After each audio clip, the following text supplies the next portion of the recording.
I used to think that my parents were out of their minds. I used to think that my name is a big joke. What's your name, son? Eric. Do you know what your name means? It means king. You know, that's awesome because you look like you're supposed to lead a student government or something like that. But my name is a joke. My parents named me Naomi. Do you know what Naomi means? It means pleasant.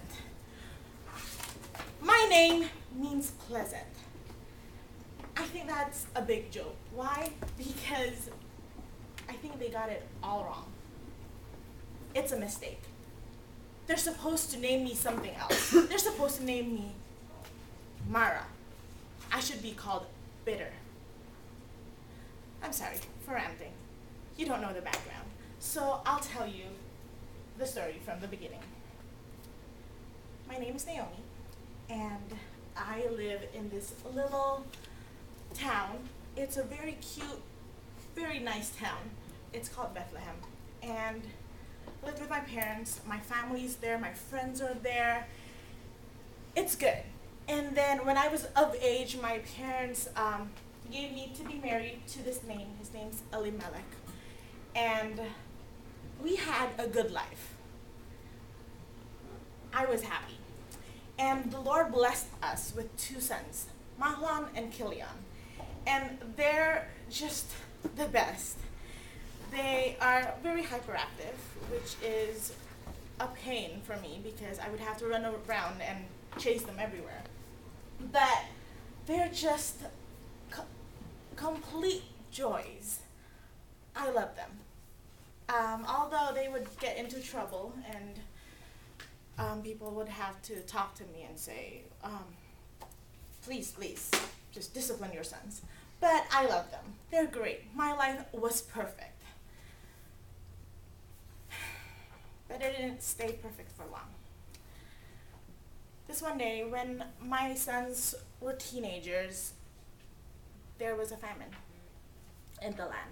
Everywhere there was no food. The wells were running dry and food was scarce. People were fighting over food. It was a mess. It was chaos. And I told my husband, this is not an environment I want to raise my kids in. I don't know how long this will last. And so we had a talk. We have just enough food and a little bit of flocks. And my husband said we should move. And I think it was a good idea. And so we found ourselves settling in this country called Moab. To be honest, I was scared. I was scared out of my mind. Why? Because I don't know anyone there.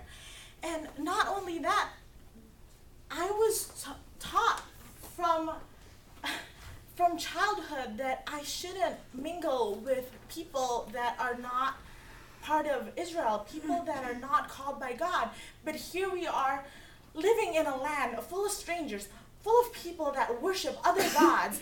People, they worship these statues, and they have other like worship sessions that I don't want to go to.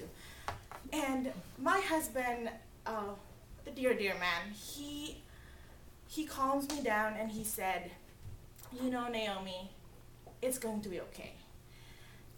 We're going to live, we're going to survive, it's going to be okay. And he was right. It was good. It was a good life. My neighbors were nice. They didn't force me to do all the kind of things they do to worship their gods. And they let me be, but they were nice to me. And I made friends, and my sons made friends. It was a good life. And I began to call Moab home. Well, even though it's a strange place, but my husband's there, and my 2 sons are there. So my life's complete. That's home for me. Days turned to weeks, turned to months, turned to years, and I thought we had a good life.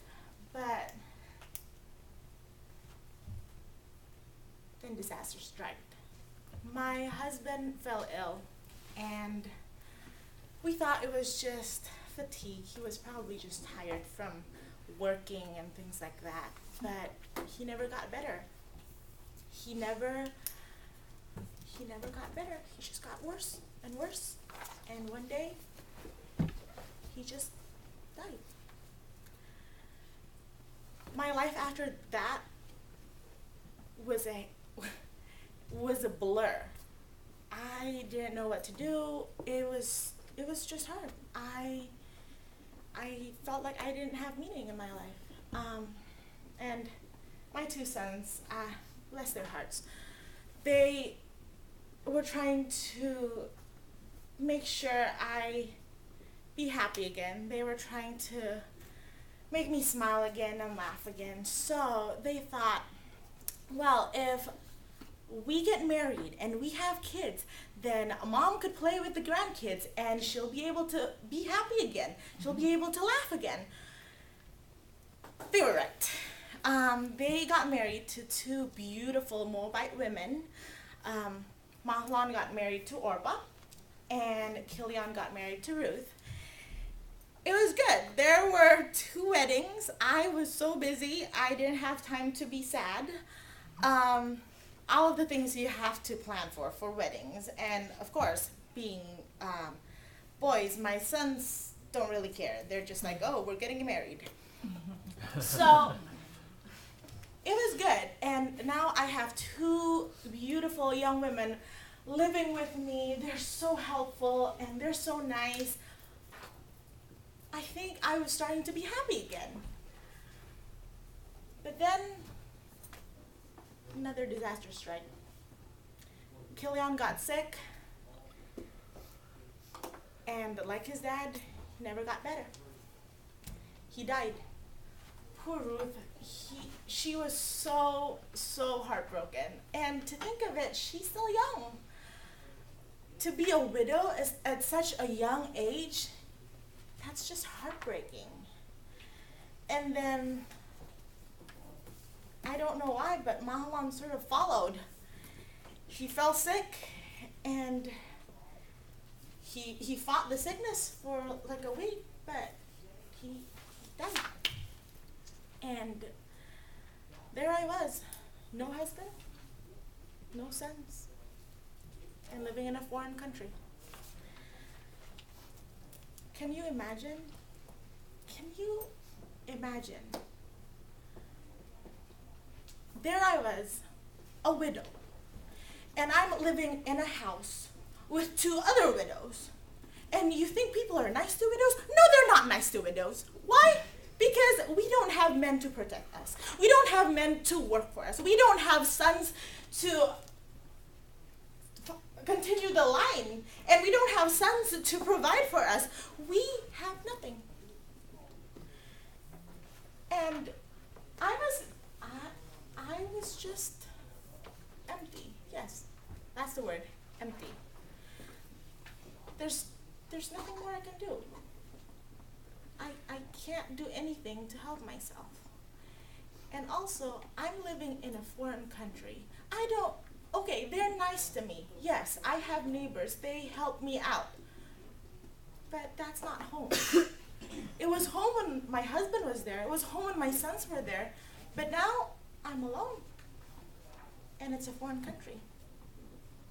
I want to go home. I wanted to go back to Bethlehem. So I packed up my stuff and I told the girls that I have decided to go to Bethlehem. If I have to live like this, at least I can live with my own people. And the girls, they're so nice. They told me that they'll stay with me. Wherever I go, they'll follow me. And I told them, no. You're young. You can always get married again. There's plenty of guys that are healthy enough not to get sick and die. And they should have that happy life. They shouldn't follow me because there's nothing they can get